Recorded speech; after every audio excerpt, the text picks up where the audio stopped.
नमस्कार। अभी तक पिछली 9 वीडियोज़ में मैंने ये डिस्कस किया है कि किसी भी भाव के शुभ फल कब बढ़ जाते हैं और कब कम हो जाते हैं।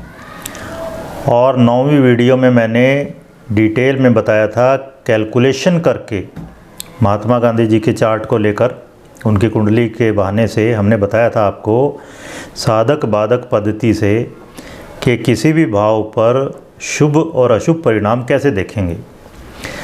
शुभ टोटल निकाल लिए और अशुभ टोटल निकाल लिए तो फिर देखा हमने कि किस भाव पर कुल मिलाकर शुभ परिणाम है या अशुभ परिणाम है।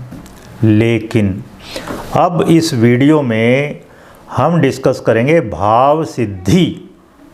भाव सिद्धि का मतलब है कोई भी भाव पूरी तौर पर 100% शुभ फल कब देता है। अभी तक केवल डिस्कस क्या किया हमने, शुभ बढ़ जाते हैं अशुभ कम हो जाते हैं किन किन मामलों में। तो आज हम डिस्कस करेंगे कौन सा भाव सिद्ध हो गया आपकी कुंडली में पक्की तौर पर शुभ ही देगा।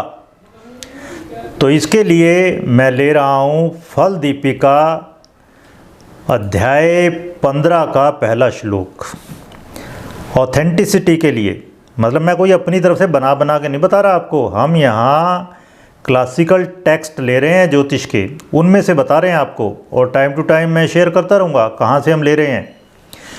तो ये जो 15वां अध्याय है इसका पहला श्लोक है, इसमें निचोड़ है बिल्कुल।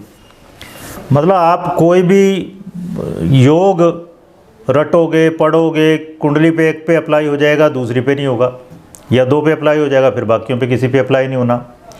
लेकिन ये जो एनालिसिस दी हुई है ना फल दीपिका में, जो बातें कही गई हैं इस श्लोक में, अगर ये वाली चीज़ आपने ढंग से सीख ली तो आप किसी भी कुंडली पर ये अप्लाई कर सकते हो और हमेशा सही परिणाम आएंगे। शर्तिया कह रहा हूँ मैं आपको।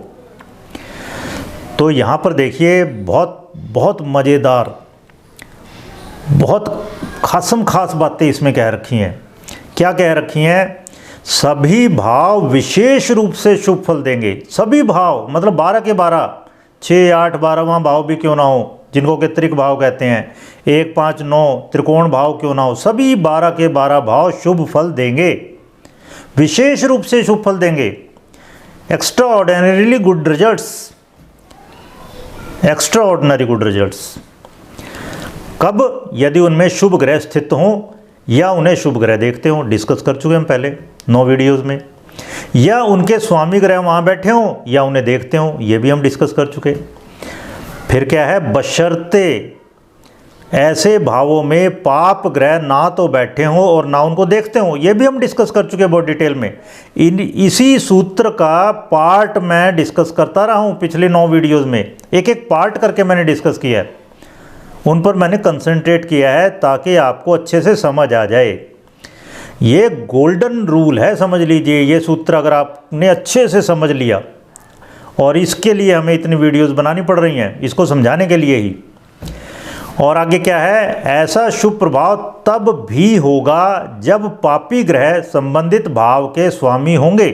ये भी मैं डिस्कस कर चुका हूँ कि चाहे नैसर्गिक अशुभ ग्रह क्यों ना हो, वो अपने भाव में बैठे हैं या अपने भाव को देखते हैं तो उसका शुभ बढ़ाते हैं अशुभ कम करते हैं।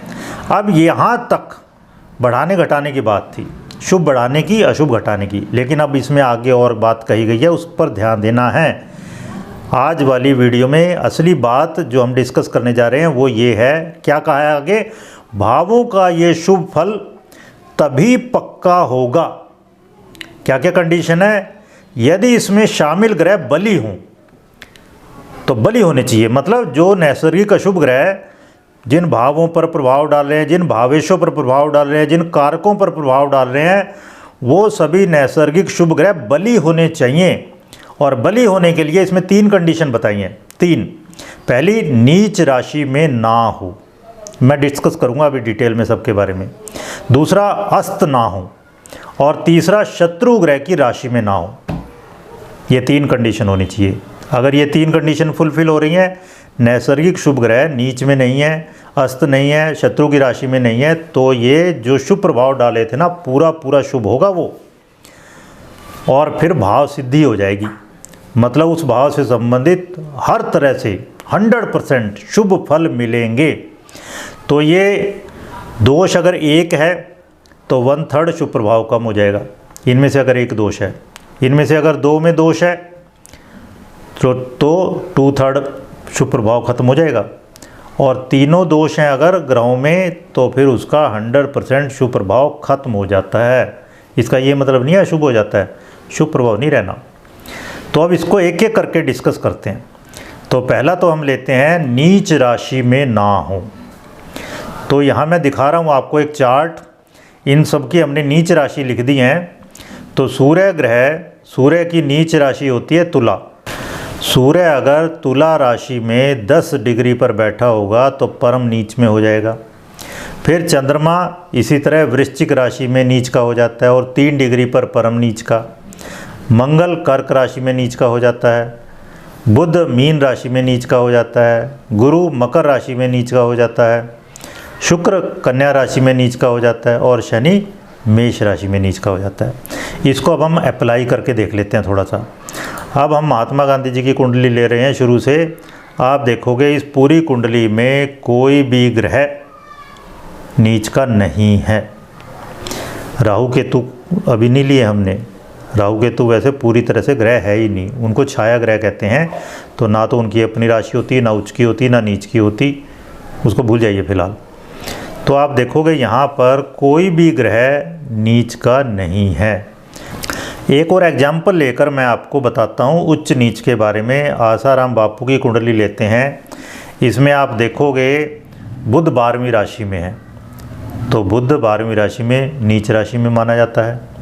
फिर मंगल 10वीं राशि में है तो मंगल 10वीं राशि में उच्च का माना जाता है। फिर आप 11वें भाव पे नज़र डालो, पहली राशि में शनि है तो यहाँ शनि नीच का माना जाएगा। और पहली राशि में ही सूर्य है तो सूर्य यहाँ उच्च का माना जाएगा। तो इस कुंडली में इस तरह से 2 ग्रह उच्च के हो जाते हैं, 2 ग्रह नीच के हो जाते हैं। लेकिन महात्मा गांधी जी की कुंडली जिसमें हम एनालिसिस कर रहे हैं अच्छे से, समझाने के लिए लिए हमने वो कुंडली आपको। तो उसमें ख़ास बात क्या है कि लग्न चार्ट भी वही है और भाव चार्ट भी वही है, सेम बिल्कुल, कोई उसमें बदलाव नहीं है। दूसरा इसमें आप देखें कि कोई भी ग्रह उच्च या नीच का नहीं है। ठीक है, अब आ जाइए दूसरी कंडीशन क्या थी। दूसरी कंडीशन क्या थी, ग्रह अस्त नहीं होने चाहिए। अस्त ग्रह कब हो जाते हैं? ग्रह अस्त कब हो जाते हैं? जब वो सूर्य के बहुत नज़दीक आ जाते हैं। कितना नज़दीक, अभी हम बता रहे हैं आपको। तो पहली बात तो सूर्य के नज़दीक आने की वजह से ग्रह अस्त होते हैं, तो सूर्य अस्त होने का मतलब ही नहीं है। फिर दूसरी बात, राहु केतु कभी अस्त नहीं होते। ठीक है, और फिर ग्रह सीधे मोशन में होते हैं तो उनको हम कहते हैं मार्गी या डायरेक्ट मार्गी। और दूसरा रेट्रोग्रेड हो जाते हैं, ग्रह वक्री हो जाते हैं। इनके बारे में डिटेल में बाद में बताया जाएगा आपको, एक एक करके याद करते रहिए।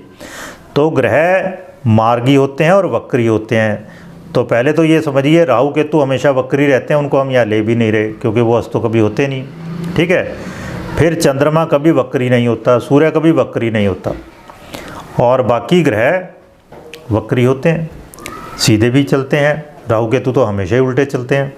तो यहाँ पे हमने डिग्री दे दी है। तो बुध के सामने 14 लिखा है ना, देखो पहले कॉलम में। तो मतलब बुध जब सूर्य के दाएं बाएं मतलब आगे या पीछे 14 डिग्री तक होगा किसी भी कुंडली में, किसी भी भाव में, किसी भी कुंडली में, किसी भी भाव में जहाँ सूर्य बैठा है वहाँ देखिए हमेशा उसके दाएं बाएं 14 डिग्री तक अगर बुध है तो वो अस्त माना जाएगा जब बुध मार्गी है। लेकिन जब बुध वक्री है उसी कुंडली में तो 12 डिग्री पे ही अस्त हो जाता है वो। इस तरह शुक्र 10 डिग्री पर मार्गी है तो वो अस्त हो जाता है। मंगल 17 डिग्री पर, गुरु 11 डिग्री पर, शनि 15 और चंद्रमा 12 डिग्री पर अस्त हो जाता है। और चंद्रमा के सामने देखो लास्ट कॉलम में डैश लगा दिए ना हमने, इसका मतलब चंद्रमा कभी वक्री नहीं होता। मंगल बहुत दूर तक 17 डिग्री पर भी अस्त हो जाता है, जबकि आप देखो शुक्र बहुत नज़दीक आने पर 10 डिग्री पर अस्त होता है। तो ये आप अलग से टेबल बना लें फ्यूचर रेफरेंस के लिए, इसको हो सकता है तो याद कर लीजिए। ये बार बार अगली वीडियोस में हम डिस्कस करेंगे फिर इसको। तो हम इसमें लगाते हैं महात्मा गांधी जी की कुंडली में, जिसमें हमने पूरी एनालिसिस की थी। तो अब आप देखो सूर्य यहाँ 12वें भाव में स्थित है, 16 डिग्री 50 मिनट का, और सूर्य के आसपास कोई ग्रह नहीं है। सूर्य से अगले भाव में है बुध, वो भी 11 डिग्री से ज़्यादा का। तो इसका मतलब इस कुंडली में कोई ग्रह अस्त भी नहीं है। सभी नैसर्गिक शुभ ग्रहों का पूरा प्रभाव आ रहा है यहाँ पर इस कुंडली में। लेकिन अगर आप अब नासाराम बापू की कुंडली देखें तो इसमें आप देखोगे सूर्य 11वें भाव में और इसकी डिग्री है 3 डिग्री 40 मिनट, और शुक्र की है 3 डिग्री 12 मिनट। आप सोचो कितने नज़दीक हैं, मतलब 28 मिनट नज़दीक हैं। डिग्री तो छोड़ो, 1 डिग्री के बीच बीच में है। तो यहाँ पर शुक्र पूरी तरह अस्त हो गया है सूर्य के साथ बैठ के। तो इस तरह शुक्र के दुष्प्रभाव आएंगे। फिर आप देखो सूर्य के नज़दीक और कौन है, शनि। शनि है 22 डिग्री का और सूर्य है 3 डिग्री, तो दोनों में कितना फ़र्क हुआ, 19 डिग्री का। और शनि अस्त कब होता है, 15 डिग्री तक। शनि सूर्य के 15 डिग्री तक होना तभी अस्त होता है, दाएं बाएं। अब यहाँ शनि अस्त नहीं है, लेकिन ये शुक्र अस्त हो गया और उसके दुष्परिणाम आएंगे। ठीक है। तो और फिर आइए तीसरा क्राइटेरिया क्या है, जो नैसर्गिक शुभ ग्रह भावों पर, भावेशों पर, कारकों पर प्रभाव डाल रहे हैं वो शत्रु राशि में ना बैठे हों। अब ये चार्ट हम आपको दिखा रहे हैं। हर एक ग्रह के, राहु केतु को छोड़ देते हैं अभी, हर एक ग्रह के मित्र होते हैं, शत्रु होते हैं, सम होते हैं।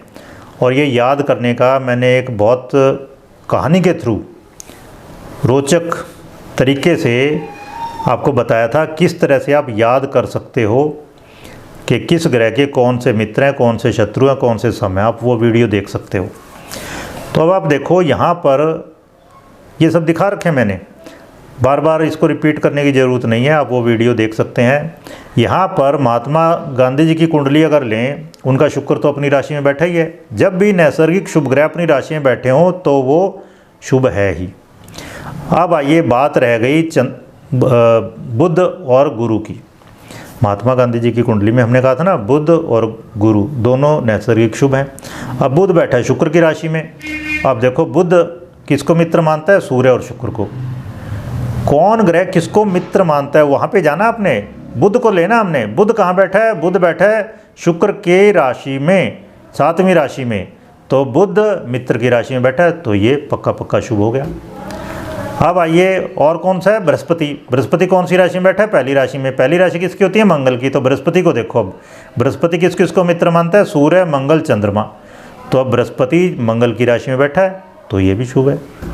अब मज़ेदार चीज़ देखो, महात्मा गांधी जी की कुंडली में ये जो 3 नैसर्गिक शुभ ग्रह थे ना, शुक्र, बुध और गुरु, ना तो ये नीच की राशि में है, ना ये शत्रु राशि में है, ना ये अस्त हैं। तो तीनों ग्रह बली हैं, बहुत अच्छे से बली हैं ये, इसलिए पूरा पूरा शुभ प्रभाव दे रहे हैं। तो ये भावों में मैंने बता दिया था, न्यूमेरिकल वैल्यू उनकी निकाल ली थी हमने कि कितने शुभ प्रभाव आ रहे हैं, अशुभ प्रभाव घटा के भी। लेकिन अब यहाँ पर क्या है, अशुभ प्रभाव भी हैं, अशुभ प्रभाव भी हैं। इसलिए